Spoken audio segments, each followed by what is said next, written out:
গাড়ির চার্জারের যে ভলিউমটা, এই ভলিউমটা এইভাবে হাট হয়ে গেছে কিনা। জিরো হওয়ার তো অবশ্যই একটা বিষয় আছে, না হলে আমাদের রানিং ম্যাগনেটগুলো কেন জিরো হয়ে যায়? এলগুলো যখন বাধাই করা হয় তখন কিন্তু আমাদের এ জায়গায় কিছু না একটা ভুল থেকে যায়। আর কতটুকু লম্বা নেব? আমাদের মোটর হইল তিনটা সাইজের, একটা 40, একটা 45, একটা হইলো 50। তো এই তিনটা সাইজ যেমন, যখন আমরা 40 মোটর বাঁধি তখন 13 ফিট লম্বা নিই, আর যখন আমরা 45 মোটরগুলো বাঁধি তখন আমরা 13.5 ফিট লম্বা তার ব্যবহার করি। আর যখন 50 মোটরটা বাঁধি মানে বড় ম্যাগনেটের, তখন কিন্তু আমাদের বরাবর 14 ফিট তার লাগে। আসসালামু আলাইকুম, আমি জলিল মেকার। দীর্ঘদিন পরে নতুন একটি ভিডিও নিয়ে আপনাদের সামনে আসলাম। তো আজকে যেহেতু আমাদের বহুত দিন পরে আসা, তো আমি আজকে একটা শুধু পরামর্শ দেব। এই পরামর্শটা যদি আপনারা নেন, অবশ্য আপনাদের বিশাল উপকার হবে। শুধু কাজ তো আমি পরে অনেক ভিডিওতেই আপনাদের দেখালাম, তো আজকে কোনো কাজ করব না। আজকে আপনাদের বেশ কয়েকটা পরামর্শ দেব। এই পরামর্শ অনুযায়ী যদি আপনারা চলতে পারেন, আপনার ক্ষতিটা কম হবে। মোটরের যে ম্যাগনেট আছে, ম্যাগনেটটা কী কারণে জিরো হয়ে যায় বা ম্যাগনেটটা কী কারণে নষ্ট হয় সে বিষয়ে কিছু কথা বলবো, এবং আরও মোটরের কয়েল সম্বন্ধে কিছু কথা বলবো। এই তিনটে সাবজেক্ট নিয়ে আপনাদেরকে বেশ কয়েকটি কথা বলবো।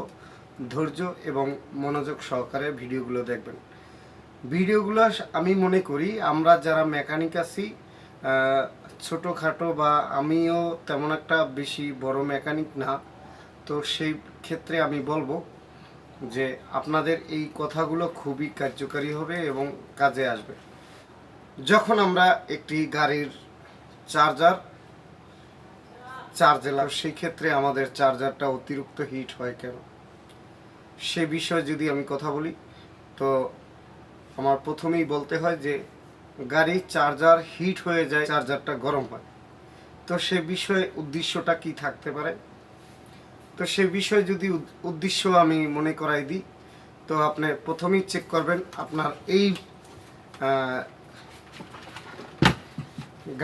গাড়ির চার্জারের যে ভলিউমটা, এই ভলিউমটা এইভাবে হাট হয়ে গেছে কিনা, এইটা এক জিনিস। দ্বিতীয়ত আমরা দেখব আমাদের এই যে চার্জার থেকে যে মেইন দুইটা লুপ যায়, এই লুপ দুইটা লুজ কানেকশন আছে কিনা, এই 2 নাম্বার।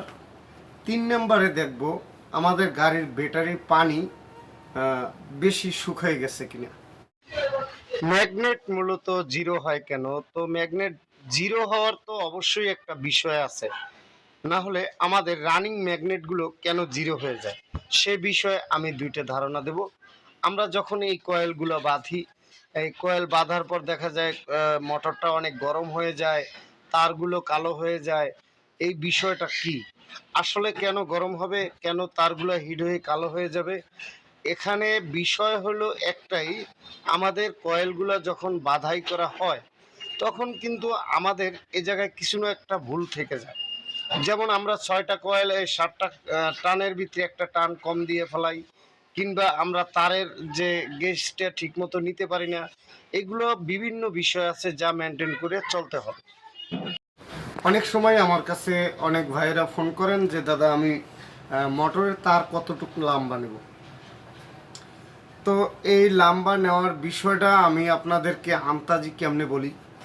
আমাদের মোটর হইল তিনটা সাইজের, একটা 40, একটা 45, একটা হইলো 50। তো এই তিনটে সাইজ যেমন, যখন আমরা 40 মোটর বাঁধি তখন 13 ফিট লম্বা নিই, আর যখন আমরা 45 মোটরগুলো বাঁধি তখন আমরা 13.5 ফিট লম্বা তার ব্যবহার করি। আর যখন 50 মোটরটা বাঁধি মানে বড় ম্যাগনেটের, তখন কিন্তু আমাদের বরাবর 14 ফিট তার লাগে। আর 40 মোটর বাঁধতে আমাদের 450 গ্রাম তার লাগে, আর 45 মোটর বাঁধতে 500 গ্রাম তার লাগে, আর 550 গ্রাম তার লাগে 50 মোটর বানতে। তো এই বিষয় আমি প্র্যাকটিক্যাল আরও ধারণা দেব আমাদের নেক্সট ভিডিওতে। আপনারা আরও ভালো কোয়ালিটিতে মোটর বানতে পারবেন। আমার যে মোটর বাঁধার ভিডিও 1 ঘন্টা 18 মিনিটের, এই ভিডিওটা আমি প্রচুর পরিমাণ সাড়া পাইছি, আপনাদের ভালোবাসা পাইছি। এবং আমি আপনাদের ওই যে ভিডিওটা বানাই দিছি, ওই ভিডিওটা দিছি শুধুমাত্র প্রাথমিকভাবে আপনাদেরকে একটা পরীক্ষা দিলাম যে ওই সিস্টেমে আপনারা সহজে বানতে পারবেন। এবার দেখাবো আপনারা আরও ভালো মানের ক্যাটাগরি নিয়ে কিভাবে একটা মোটর বাঁধাই করবেন। আপনার যে জায়গায় লোড বেশি নিতে হবে এবং মোটর যাতে দীর্ঘদিন টিকসই হয়, এই মোটর গরম কম হয়, সেই বিষয়বস্তু নিয়ে আমি আসছি নেক্সট ভিডিওতে। এবং আমাদের কয়েল বান্ধায় ভুল হলে কি কি ক্ষতি হইতে পারে, ম্যাগনেটের ক্ষতি হইতে পারে, আমাদের কন্ট্রোলের ক্ষতি হতে পারে, আমাদের ব্যাটারির ক্ষতিও হইতে পারে কয়েল বাঁধায় ভুল থাকলে।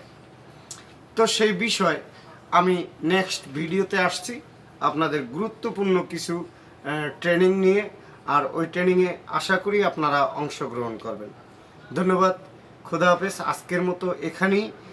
এই ভিডিওটা শুধুমাত্র আমি যে আপনাদের সামনে আসলাম তার কারণেই আমি এই ভিডিওটা সংক্ষেপে 2টা কথা দিয়ে আপনাদের বললাম। শুধু কাজ করলেই যে আপনাদের উপকার হবে বিষয়টা কিন্তু তেমন না। বিষয়টা হলো আমাদের একটা ওস্তাদের কাছে থাকা এবং একটা ওস্তাদের কাছে বড় হওয়া এক জিনিস, আর দূরে থেকে কাজ শেখা অন্য জিনিস। আপনি ভিডিও দেখে কাজ শিখবেন, তার বৈশিষ্ট্যতা একভাবে, এবং আমার কাছে আসবেন দেখে দেখে কাজ শিখবেন, এইটার বৈশিষ্ট্যতা আর একভাবে। আর একটা জিনিস হলো টাকা দিয়ে কাজ শেখা আমি পছন্দ করি না। টাকা দিয়ে কাজ শেখাটা আমি টোটালি পছন্দ করি না। কেননা আপনার তাগিদের বিনিময়ে আমাকে আপনি 10,000 20,000 টাকা দিলেন, আর 2 দিনের মাধ্যমে বা 5 দিনের মাধ্যমে আপনি কাজটা শিখে গেলেন। এই শিখার ভিতরে যেমন মায়ের দুধ না খাওয়া সন্তান যেমন মার প্রতি খেয়াল কম থাকে, আর মায়ের দুধ খেয়ে বড় হওয়া সেই সন্তানের প্রতি বা সেই মায়ের প্রতি সন্তানের অগাধ বিশ্বাস থাকে বা ভালোবাসা থাকে, তেমনি হইল গুরু শিষ্যের এই বিষয়টা।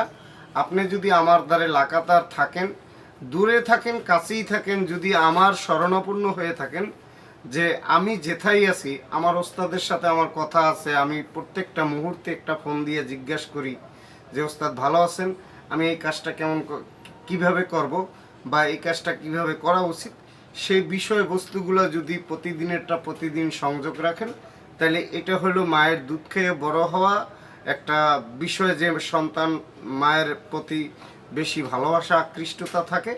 এবং ওস্তাদ সাগরিতের বিষয়টা হলো এই, ওস্তাদ সাগরিতের লাগে ভালোবাসার লেনদেনটা মানি হইল এই জায়গায় যে আমি প্রতিদিন ওস্তাদের কাছে ফোন দিয়া বা কথা বললিয়া কিছু না কিছু আইডিয়া নিতে পারতাছি বা কাছে থেকে আমি সব জিনিস দেখতে পারতাছি। এই শিক্ষাটা হলো অন্যরকম, আর টাকা দিয়ে কাজ শেখা হলে ব্যতিক্রম। তো আসুন, তারপরও যারা কাজ শেখার জন্য আগ্রহী আমি বলবো যে আপনারা সরাসরি আমার কাছে আসুন, আমি আপনাদের যতটুকু সম্ভব কাজ শিখিয়ে দেব। এবং জানি আমি আপনাদের কোনো অর্থ দিতে পারবো না বা অতটুকু ভালোবাসাও আমি দিতে পারবো না, কেননা আমার ততটা সম্বল নাই।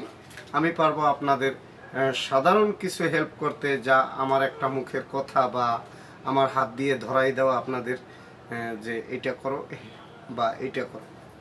তো আসুন আমরা নেক্সট ভিডিওর জন্য অপেক্ষায় থাকি। আজকের মতো খোদা হাফেজ। ধন্যবাদ ইএসবি বাংলা চ্যানেলের সাথে থাকার জন্য।